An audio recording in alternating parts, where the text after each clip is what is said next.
continuum where past and future. Good evening, everyone. I am Andy Stove. He is Eddie from Mackworth, and thank you for joining the AandEPodcast. Sorry, I got a little tongue-tied. We got a little difficulty right now going on. We were hoping to have Joe Hamilton join us tonight, but he may not be able to join. So you're going to see me and Eddie ride solo. Eddie, how's it going? Good. Yeah, thank y'all for tuning in, and we'll just keep the show open. Hopefully Joe will be able to join us, but something may have come up. Trying to get in touch with him, but things happen, so we'll just carry on, Andy. As always, we got a lot to discuss, right?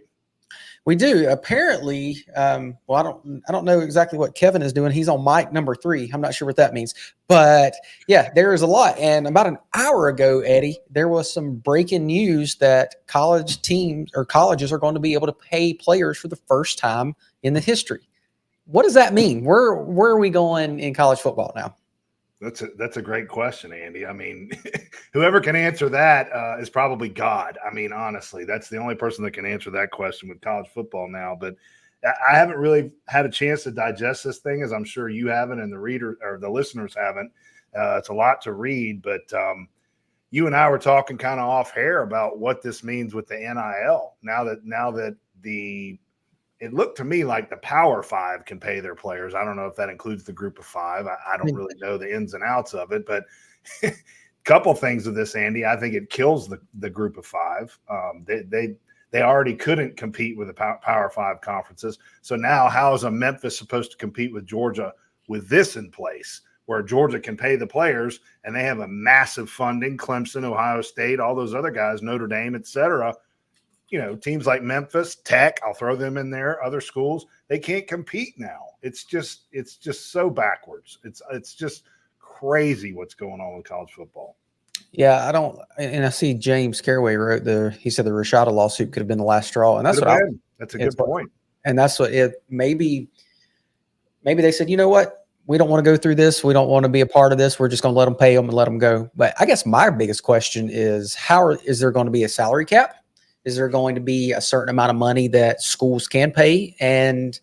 Or is it going to be wild, wild west? If Georgia wants to pay 5-star quarterback $5 million a year, they can, but Bama says, hey, we'll give you $6 million, and he goes to Bama. So I wonder if that's what it's going to be, or if there will ultimately be a salary cap that you have to manage. And I saw it said unlimited scholarships. So where does that go? So, well, here's again with the problem with college football is that I kind of was thinking about this on the way home today. I equate it to kind of like if you think about a farm, a pen where you have, an area, a pen where you train horses. That's kind of what college football was. They had fences around it. It was a small contained area. And then with everything that broke in the past couple of years, it became this 50-acre pasture where horses can just run around free, do whatever the heck they want. At a minimum, put a fence around that 50-acre plot, right? Yeah. We can't even do that now, Andy. And you just said, how are you going to, they just vomit all this stuff out. Bleh, it's here you go. And then, okay, well, we need to back off now and put some rules in place.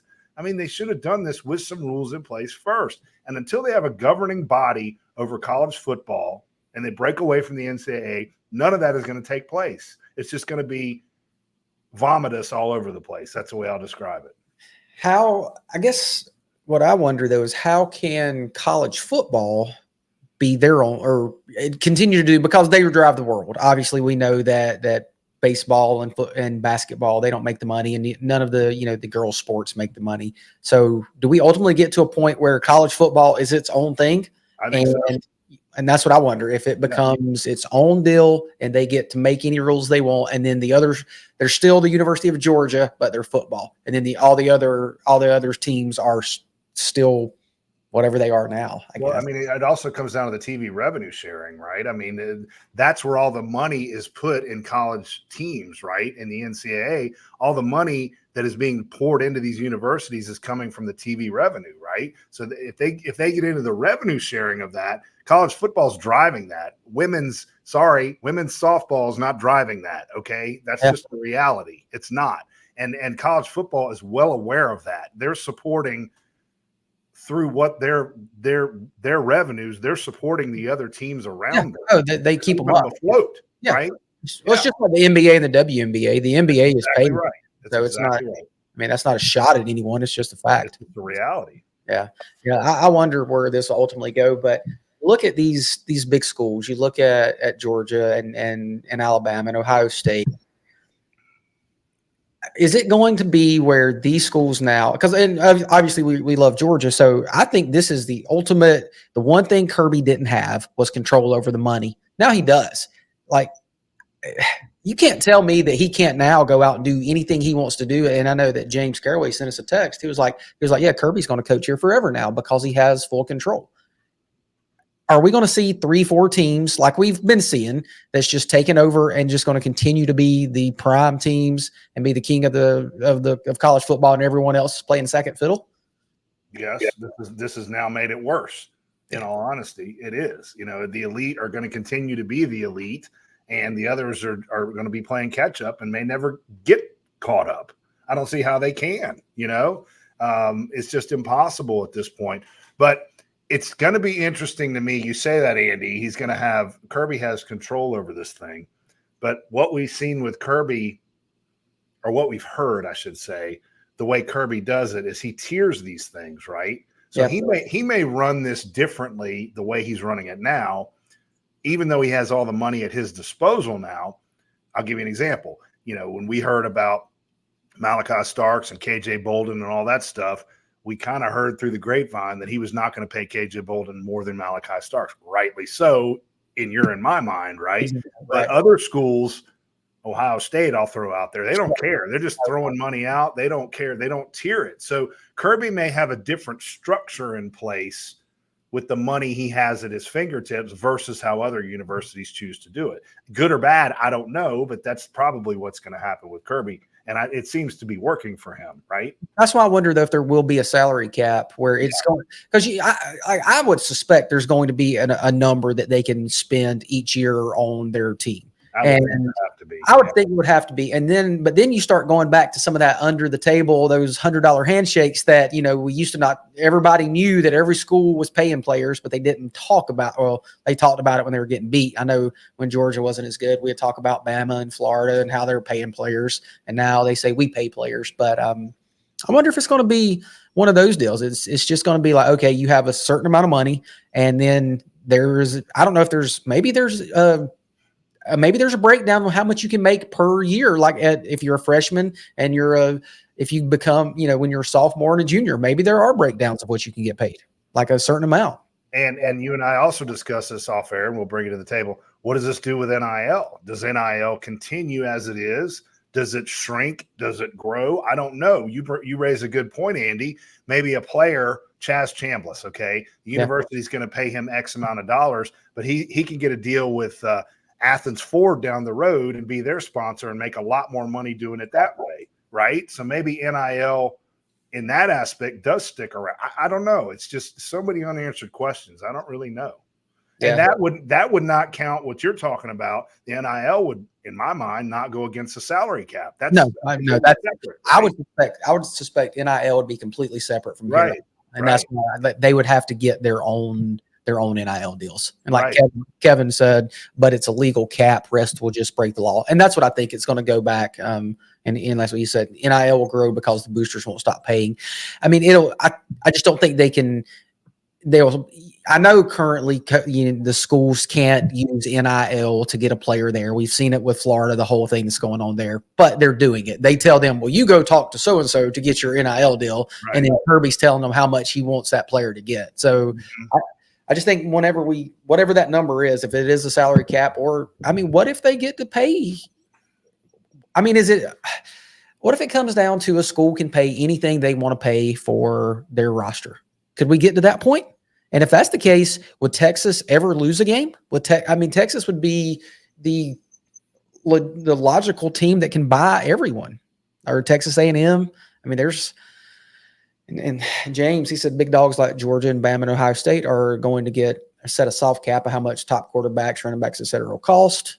And teams like Ole Miss and every so often overpay market value. And maybe so. Maybe that is the thing. Maybe there is a kind of police it on your own type deal. But I don't know. I think we're about to, it's getting crazier by the day. So I think it's about to be I mean, it's going to be NFL light. I don't see how it can be anything different.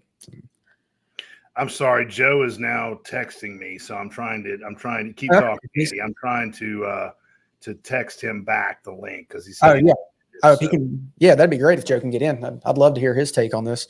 And I see that. Let's see. Kevin said he said it might be that UGA pays base salary and boosters pay signing bonus, and there could be something like that. It's going to be some craziness, and it may be that with these contracts or the paid scholarships, whatever they're going to call it, that there's no more. Is there going to be a point where there's no classes? That's what I want to know. Do we get to the point where these football players don't have to go to class? And that's well, I mean, Andy, I told you today sometime we were texting back and forth. I mean, the student athlete thing that went out the window when all this stuff broke, right? I mean, the NIL, they're not student athletes anymore. They're employees. Yeah. They're right. They're paid employees at this point. Let's be honest. Yeah.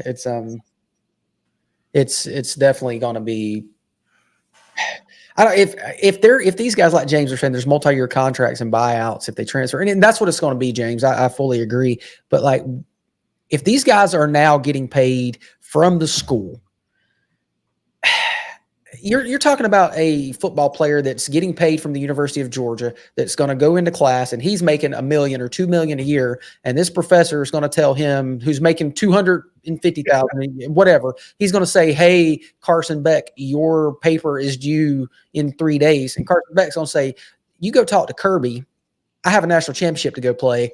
You write the paper." I can't imagine. And I'm making $3 million a year. Yeah, exactly. He's like, I'm making $2.5 million more a year than you. So shut up. Leave me alone. I'm doing what I want to do. And so I just think it's about to be nuts. And Kevin's like, yeah, he said he agrees with James. I think they start teaching the finances of life things, no more fake classes. And that's true. I mean, that's the thing. It's fake classes that those, like one of our buddies went to UGA and he had several classes with the football players. He said it was the easiest classes he's ever had. So, Eddie, before Joe gets in here, I do want to get your take on the Braves today. They went out and they won the series versus the Cubs, which that was big. It looks like they're starting to get a little bit better. And I know AJ Smith-Shawver, he pitched 4 1/3, no runs. That was good. But did you get to see any of the game? And how do you feel today after winning that series and what they've been doing the last couple of days? Well, I said after last night's game that it was nice to see, and you know, I think Zach Short kind of was the catalyst last night for our offense, believe it or not, with that bunt. How awesome was that to see, right? To get that run home. What is a bunt? What is this thing? I know. That was it, Andy. That was a perfect bunt because the infield was drawn in at that point. I know Duvall had already hit a 2-run homer, so it was 2-0 at that point. But I really think that was a catalyst. This is Joe. I want to mute myself. Talk for a second. Go ahead. Yeah, no, that was I thought it was I thought the Braves looked really good, and I thought, like you were saying, that bunt is like, I think small ball, or I think as James Carroll said, short ball. I think that was really big. This team, I think, is getting better. I know that Eddie's kind of jumped off the bridge, and I wasn't jumping off the bridge. I was kind of hanging off the edge, but Eddie was completely gone. But I do think they're getting better. I think they have a lot going, and if you can get Austin Riley back, they're saying he's going to be back in I think a couple of days. You got Murphy, who will be back, I think, Monday.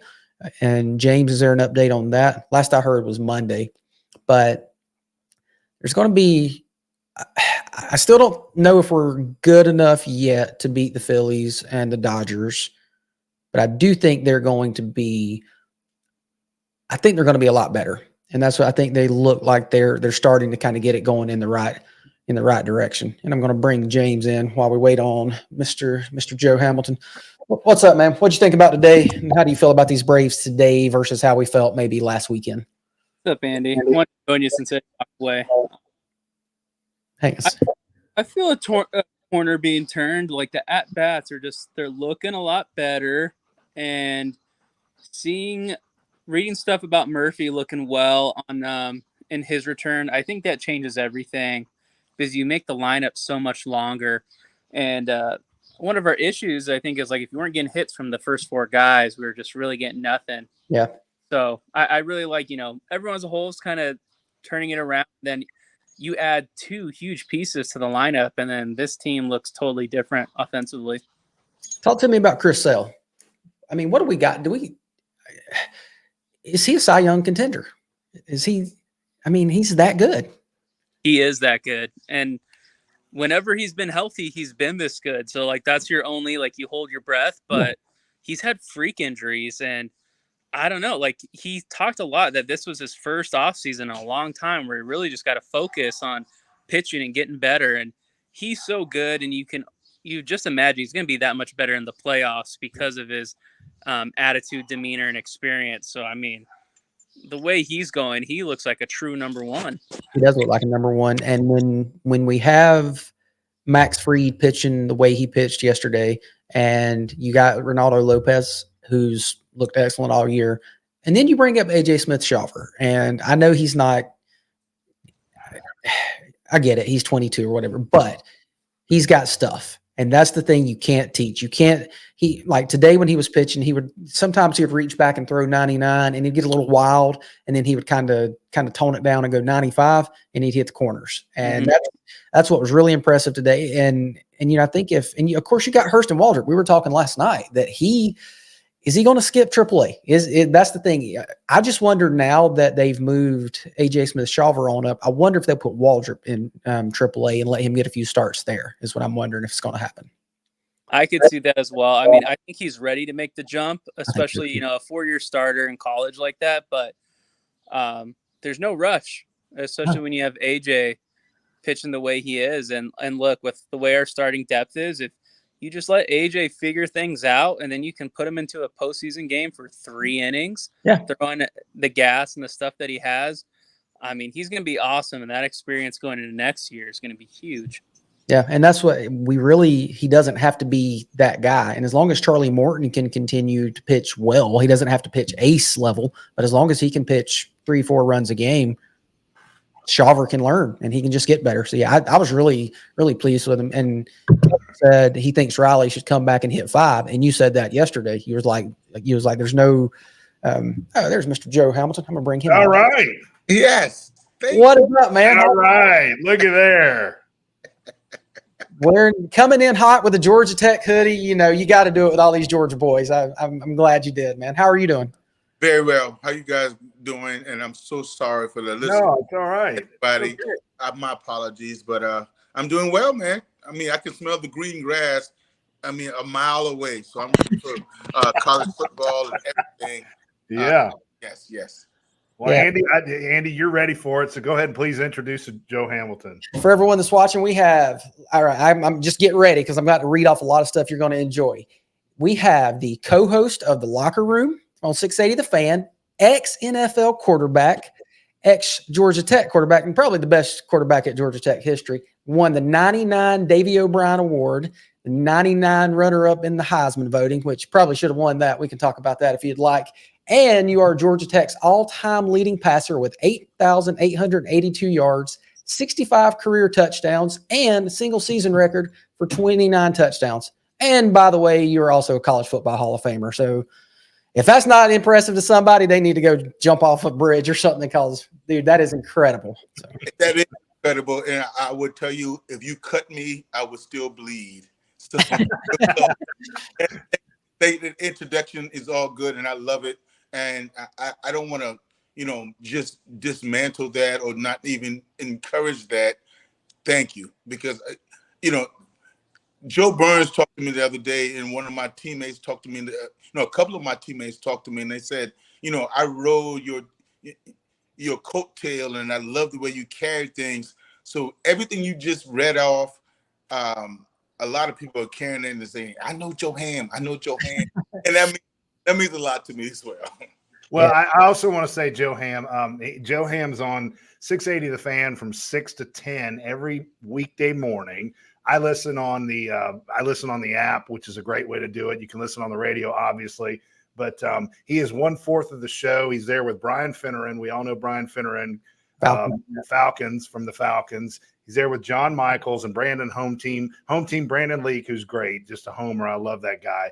But what I love about y'all's show, Joe, and you can talk a little bit about it, is that Brian Finneran reminds me a lot of myself. He's the old guy in the room, and he's yelling at the clouds. And I love the banter that you get back in his face and say, come on, Finn, settle down here. And I love that. It's just great. Talk a little bit about the show and y'all's interaction and what y'all do on a daily basis. Well, I love it because exactly what you just said is a locker room.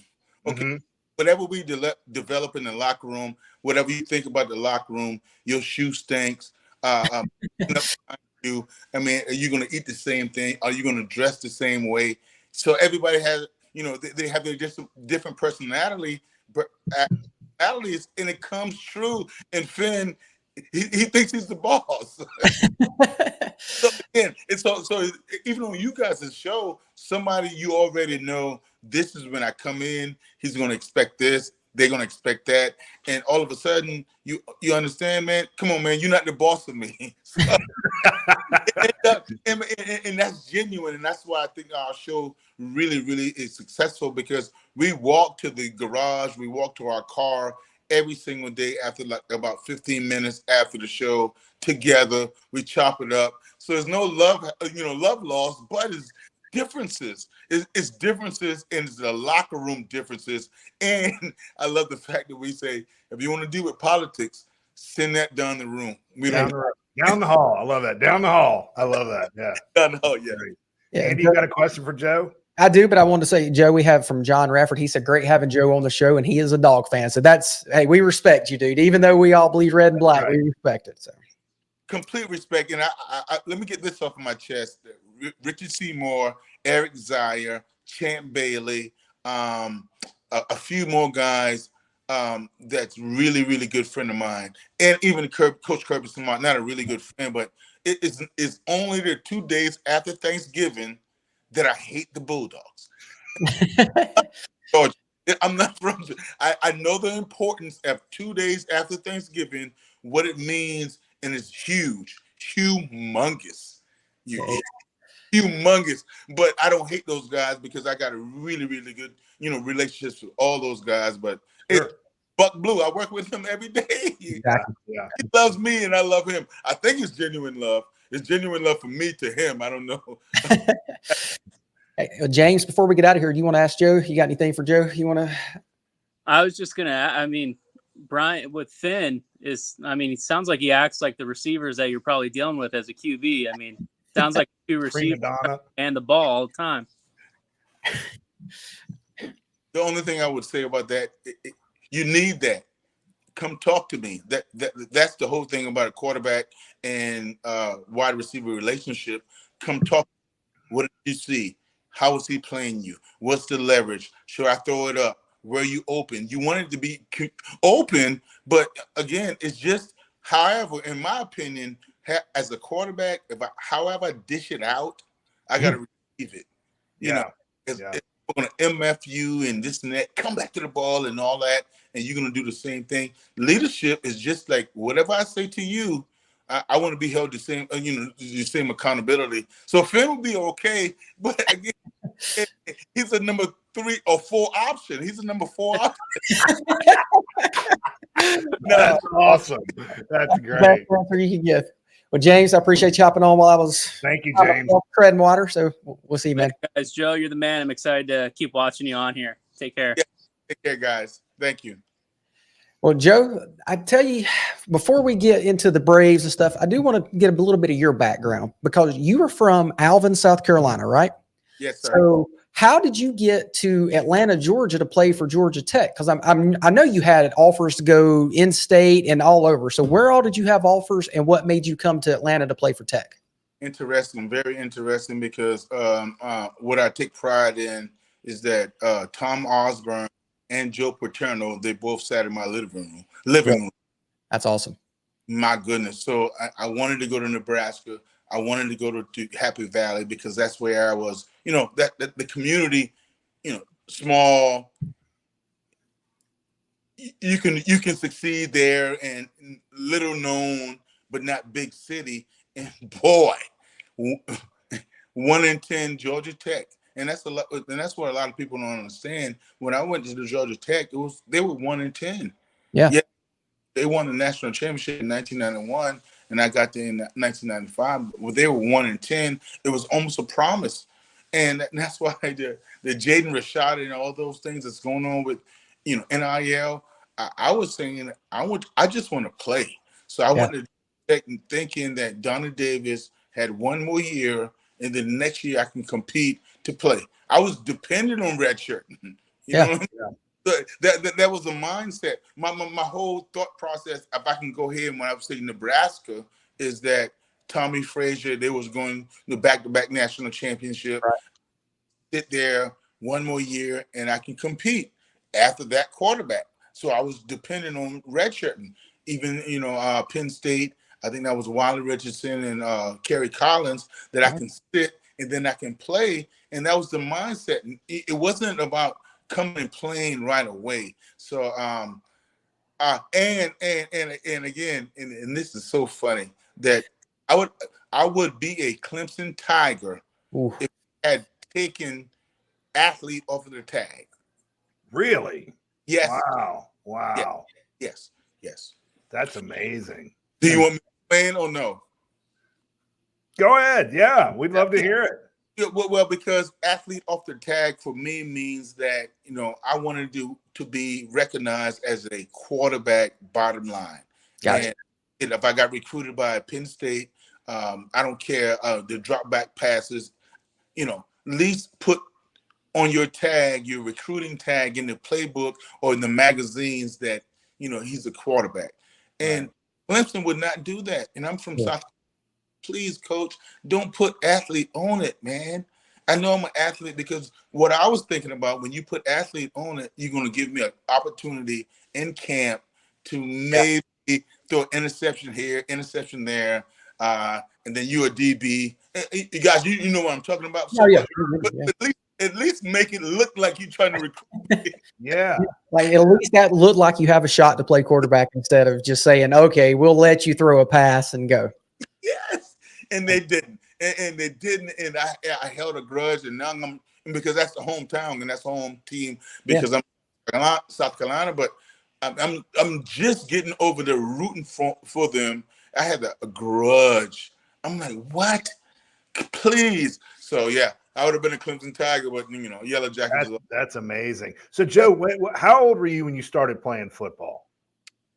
Well, it was always backyard. It was always okay. So what age did you start playing organized football? Oh, no, 7th grade. Seventh grade. Okay. Wow. So at what point did you kind of, and this has always fascinated me about high-end athletes like yourself.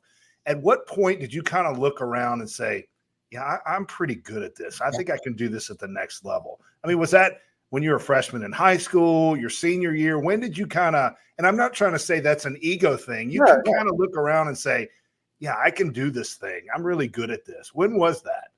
Man, that's a great question. There's never a time, Ed. Really? No, there's never a time because it goes back to you and I. If you and I grew up together, we're competing, we're balling, and we're throwing, we are catching. And I never had organized anything until 7th grade, try it for JV. So it was almost backyard. And not almost, it was always, we watched something on television, basketball, baseball, whatever it is, and then we go out and play it. Just like, everything. We do the same thing. I can fit in your neighborhood. You can fit in my neighborhood. So it's never that I can necessarily make it, but it's almost like I'm pretty good. And then as you go in just neighborhood to neighborhood, not challenging, that I'm still pretty good. Let's throw up, bust them up. Let's moss. And I'm mossing and they mossing. And what I realized, and this is what I really realized, and I'm telling my son, who's a rising junior at Landmark Christian, just compete. Mm-hmm.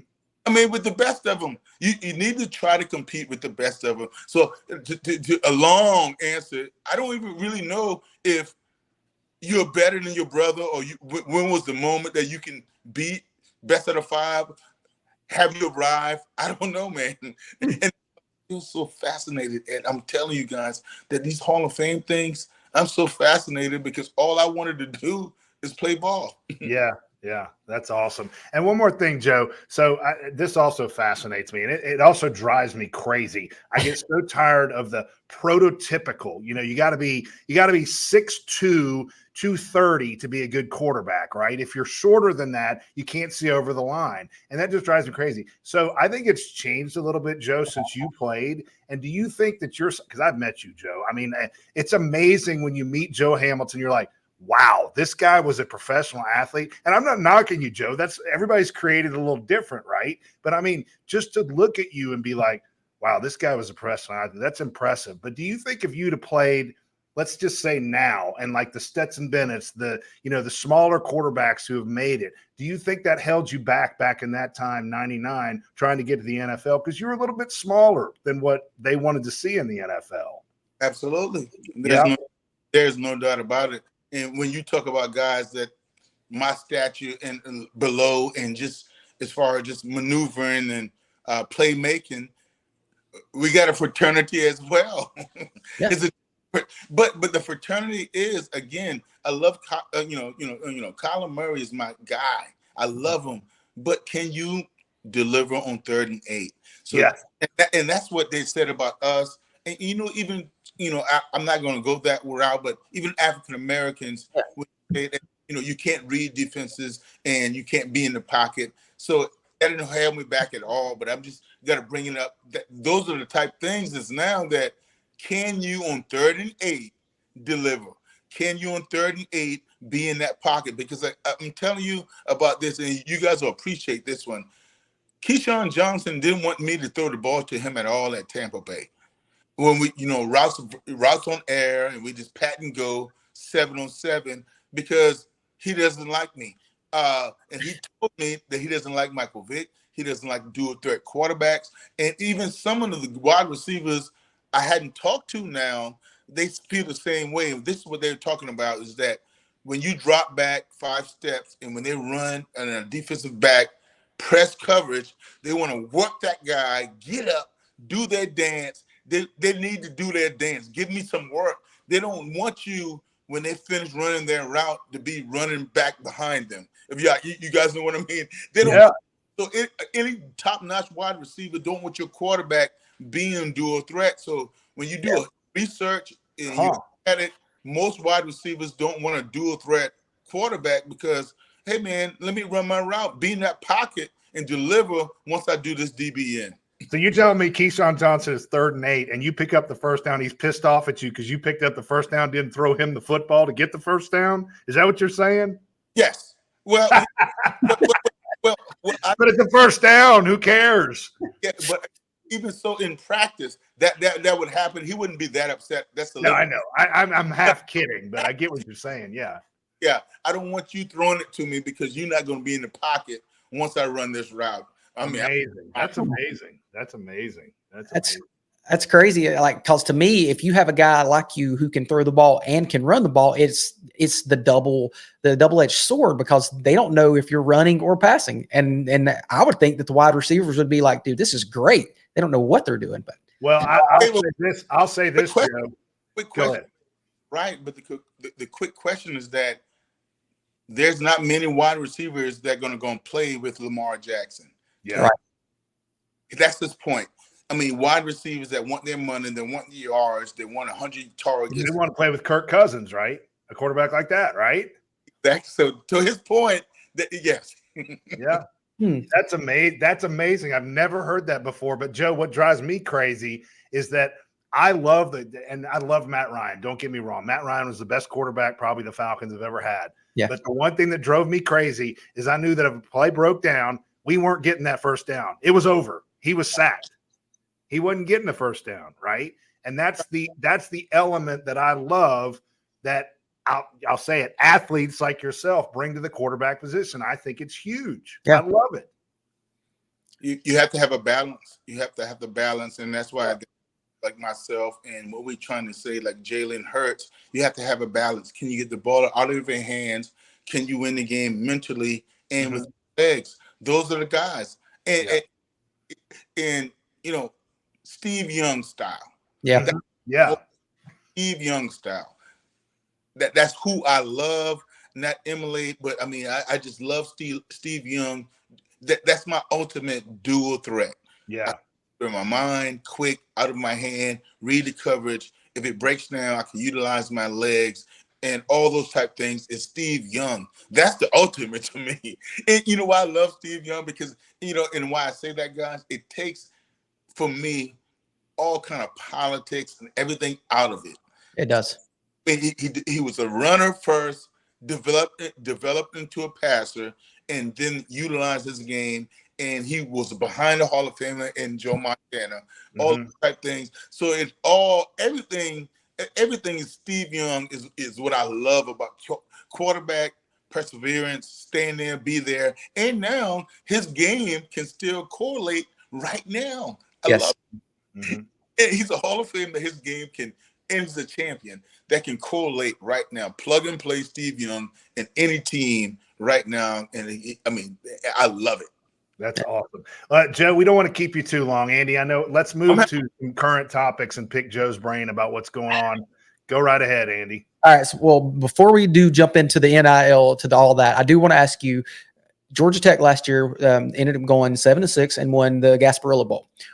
This year, what do you want to see? The what? The Gasparilla Bowl. The what? I'm kidding, Joe. I was like, whoa, am I saying it wrong? I know it's not, the national championship like the Red guys, but whatever. But no. So my question for you is, what do you want to see in Georgia Tech this year? What would you consider an acceptable year, and what do they need to do under Brent Key, who I think is a really good coach? Yeah, and how excited are you for the Brent Key era? Very excited, very, very excited, and I must say that the whole offseason, what went on in college football, the fact that we retained Buster Faulkner. Yes. Yeah. Because goodness, man, that was the NIL, and that was the transfer portal for me and what I was thinking about. And because what Buster Faulkner brought, Haynes King first year,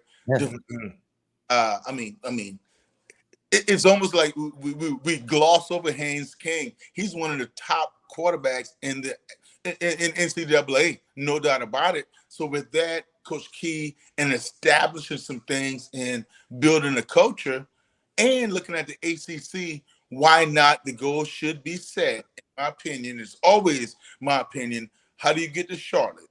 How do you get to Charlotte and compete for an ACC championship?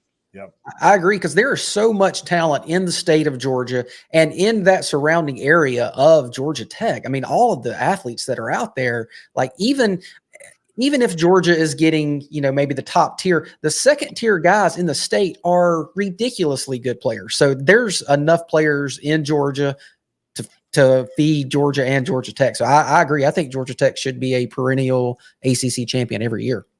Yeah, but it also goes to what are you going to sell? What's the big fish in the pond?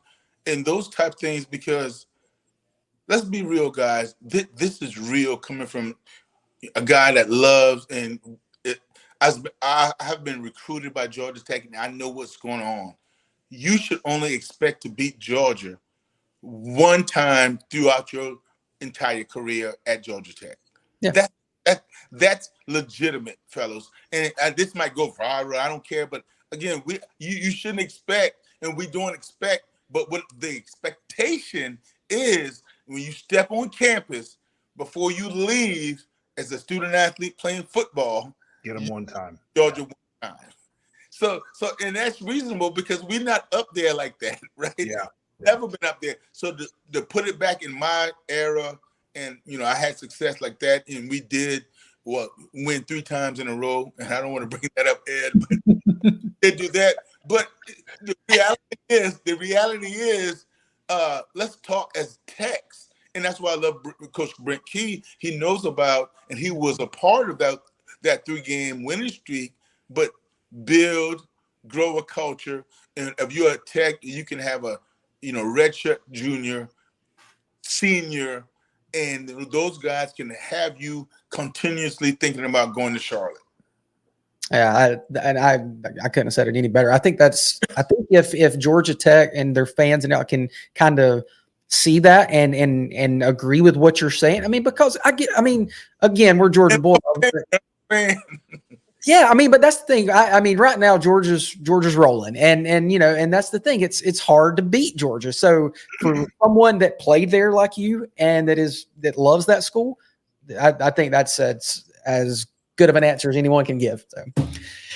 And that brings us into the NIL thing. You mentioned NIL, and so just it was 7:30. It broke that schools are going to be able to pay players for the first time in history. What do you think about that? What do you think about the current landscape of NIL, the schools getting to pay the players, the transfer portal? How do you see these things working out? Playoff, Everything. How do you feel about it right now? And I have experience, with it all, but I immediately go to the leaders. Come on, leaders. That's immediately. And I've been a player, coach, if you want me to be an assistant or what have you, but immediately my thought goes to who's in charge and what's the leadership message and what message are you sending? It demoralized me. I hope my shoulders are shrinking because when you bring this up, I'm in despair because I can't coach. I can't really send a good message.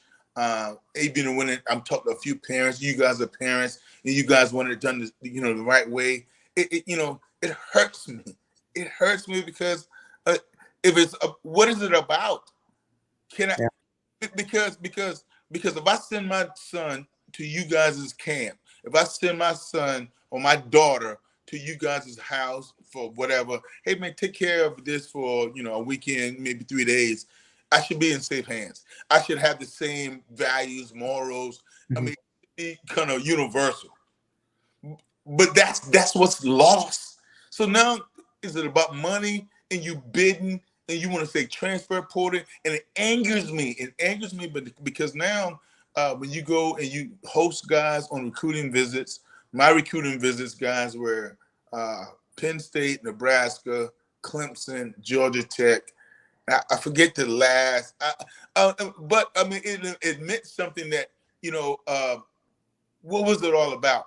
What can you envision yourself being there? Yeah. You know what I mean?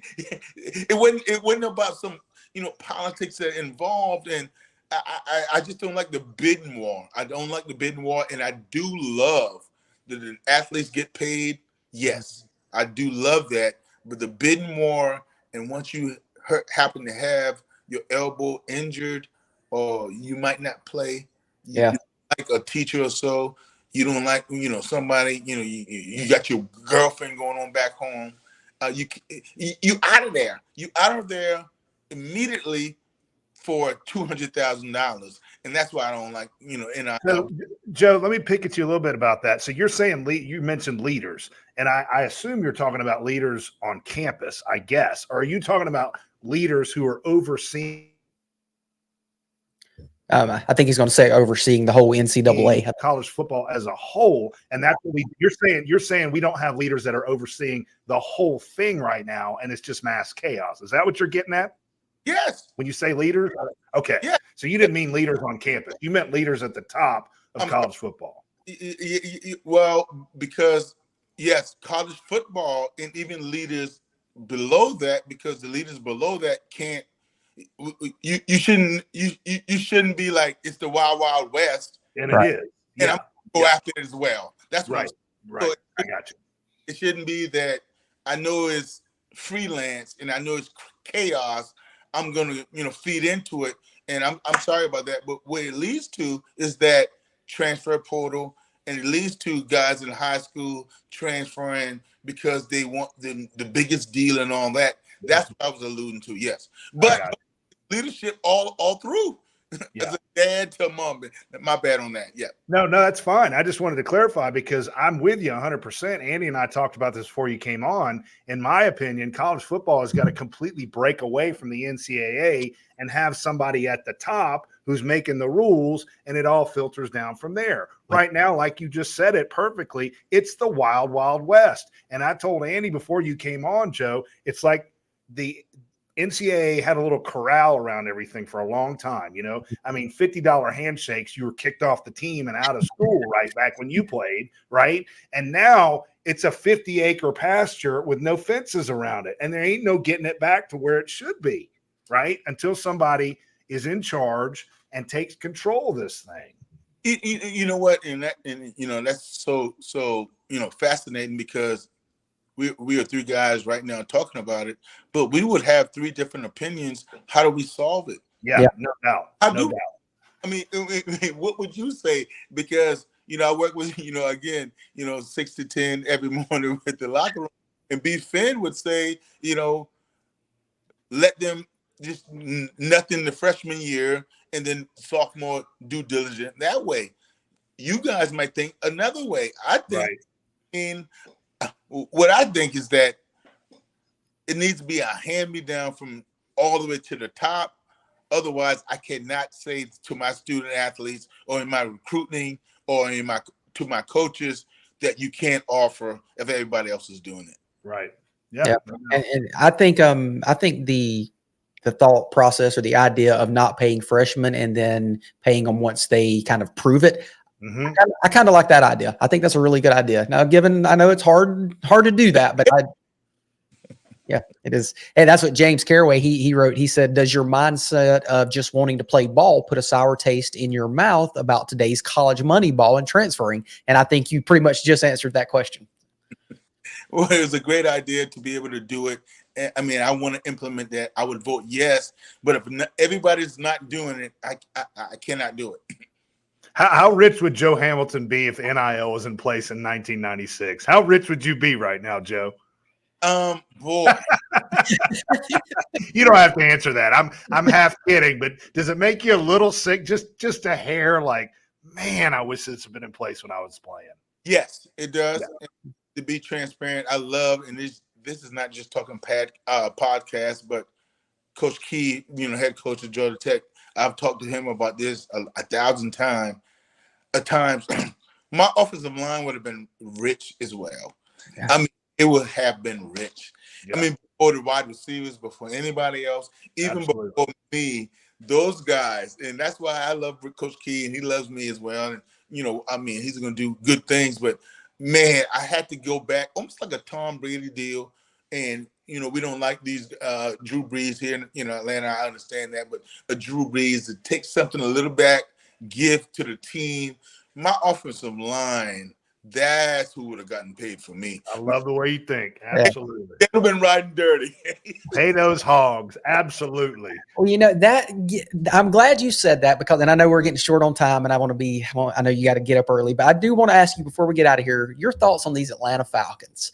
And it goes into that offensive line stuff. So the Atlanta Falcons went out and signed Kirk Cousins to a huge contract. And then they went out, and instead of using that 8th pick of the draft to help him out, maybe get an offensive lineman or, another wide receiver or whatever, they decided to draft another quarterback. How do you feel about that? Were you good with the Penix pick, or do you think they should have went somewhere else? I can't explain it. I think they should have went somewhere else. I was not. And now you ask me this, I'm good now with the pick, but I mean, it's still, you got to explain this to me. You have to explain this to me. And the reason why I say that is because Michael Penix Jr., top-notch quarterback. I had him second off my board as far as quarterbacks coming out, no doubt about it. Mm-hmm. But there are too many needs, and it shook me. It shook me up. It shook me up. And what shook me up is that this is the question I had for the organization, upper management, is like, what wowed you after you signed Kirk Cousins? Yeah. About Michael Penix Jr.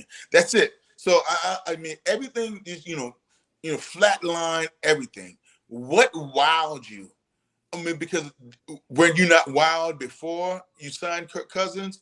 Because if that's the case, go ahead and manipulate the whole thing to make sure you get Michael Penix Jr. and you wouldn't have to worry about Kirk Cousins. But what wowed you? So again, I love Kirk Cousins. He's going to be, he's always done what he's always done. He's going to be a 30-10. And Michael Penix Jr., he's a really, really good quarterback. But God, Yes, surprise, crazy. It's unheard of. I still can't. I can't fathom it. I can't fathom it. Joe, you raise a really, really great point right there because Michael Penix's tape is out there. Yeah. Right? How did they not know before? Did they go out to Washington and see him throwing against air and were like, oh my God, this is the guy? All of a sudden, just ignore all that other tape. This is it. This is the moment. That's an absolutely brilliant point. I never thought about that before. That's a great point. And that's the only thing I'm saying, guys. What I don't have a problem with a lot of things, but you can't tell me just getting on a jet, going and throwing, and we all heard there, and we all about whatever. Yeah. You can't tell me that all of a sudden change your mind on Michael Penix Jr. You didn't have an eye on him the entire time. You didn't have an eye on him throughout the college football playoffs. So that's why it's so alarming. That's so everything should work out. Hopefully, everything. But man, you telling me, Michael Penix Jr. surprised you? And now when you do that to me, fellas, now you're saying I don't know football. Yeah. And I don't like that. I don't like when you're saying you don't know football. I'm trying to trick you. I'm trying to deceive you. And I love the chess match, but there's no way that Michael Penix Jr. jumped on the scene to them. If so, the whole department of scouting, they failed them. Right? Exactly. And that's what you said. You just said something. You said they are basically telling you don't know football. And I think that is the disconnect with the Atlanta Falcons, with the fans. Look, I played high school and I wasn't any good. Yeah, I don't like that either. Man, I'm telling you, man, I don't care if you right here and you knock on my door and you say, hey, I want to check for pest control. I mean, let's talk. Yeah. Yes, let's talk ball. That's the misconception, because if you look third down and you gather information and you look at probabilities and how you dissect the game. Three of us look at a game differently. I'm looking right at that center. I don't even mind. I don't look at anything else as opposed to that center every single snap. But you two guys might watch the football game a little bit differently, or basketball game. But football, how I consume a game, even when I call it for the radio network with Georgia Tech, I'm looking at the center and my eyes don't leave him. And why? But he directs. He's my quarterback. Well, I can tell you what I'm going to be doing next year, Joe. When Kirk Cousins puts us up 33-30 with 2 minutes left, and the other team goes down the field and scores a touchdown to win the football game, I'm going to be like, Michael Penix could not make a sack on the quarterback. You drafted the wrong person. He's over in Baltimore or wherever, Jared Verse, etc. That's who we needed this year to stop the quarterback, the opposing quarterback. You know what? Ed, I don't like that. I don't like that take. I like that take. I love the take throughout the season, but I don't like that because it's almost that you're preparing that if that happens, we're gonna blame it on that. Because Joe, they're gonna that's gonna be the question, right? That's gonna be brought up, and every player that they could have drafted at 8, Joe, everybody, including myself, is gonna be watching them on Sunday and saying, wow, that guy had a big day. He could have had a big day for Atlanta. Come on, right? No, absolutely. But hear me out, is because what I'm saying is, if you can get to the playoffs and that's not an Achilles heel throughout the season, and you can get by, and then all of a sudden that you did not get a sack or you did not get an interception in the playoffs, if that's one and done, or if that's something that happened, it wasn't occurring the entire season, you can't blame that on that. If you and I look at it as saying, hey, man, this entire season, 18 weeks, 17 weeks, second half of the season or whatever, that's been a problem. Yeah. Right. Okay. That's fair. That's fair. Situation, and I feel you. I'm with you. That's fine. I'm not against you, but again, yeah. Because my point is that the DBs and the defensive line, they can be lights out the entire season and not make a play in the playoffs, and we can't go there, right? Yeah. Okay, that's fair. That's 100% fair. 100%. Yeah. But No, Joe, I'm a bitten fan. I'm born and raised with the Falcons. I'm used to being kicked in the nuts by this team, so I just expect it to continue. That's my mentality. Sorry. Well, and I don't like that either because nobody gets a chance. Then you expect that, and Yeah. I love it because I love the back and forth, especially with our radio show, especially with home team and beefing. The home team's like me. He understands. His nuts have been kicked in a lot. Yes, but it's almost yes. It's no but it's however that it's like everybody else should suffer what we've been through. So it's no change. So I'm saying, hey, give this guy a chance. No. Even Buck Blue. I mean, I want to, because even Raheem Morris at this point, does he deserve a chance? Because absolutely. I love Raheem. Absolutely. Good old Falcons. Oh, the Falcons are going to Falcon. Expect the Falcons to do this. Even Terry Fontenot. Oh, this guy don't draft, or we don't ever draft. And I'm always like, hey man, goodness, can we give somebody a chance to make new regime? Yeah. Yeah. I understand, but Joe, I'll say this: until they win a Lombardi Trophy, that is always going to be the case. Always. And you don't want me laughing at you, Ed, because that's okay. You can laugh at me. It happens all the time. Because until they win the Lombardi Trophy, it's not happening. That hurts. That hurts. I don't know. But the sad thing is, I think we've all kind of accepted that it's probably not going to happen. So Ed is not going to accept it. Home team is not going to accept it. And no, everybody's not going to accept it. But when you look at it, and another thing that you guys and we as a whole hadn't thought about, Kirk Cousins, I love it. Kirk Cousins coming over makes you a better team. But I'm not sure you're a better team now than the Bucs. What makes you a better team than the Bucs? Yeah, I know. I'm with you. So talk about you must get to the playoff and you got to win the NFC South and all that, but it's not a given because the Bucs, they're well coached. They up front, they're solid. Mike, Mike.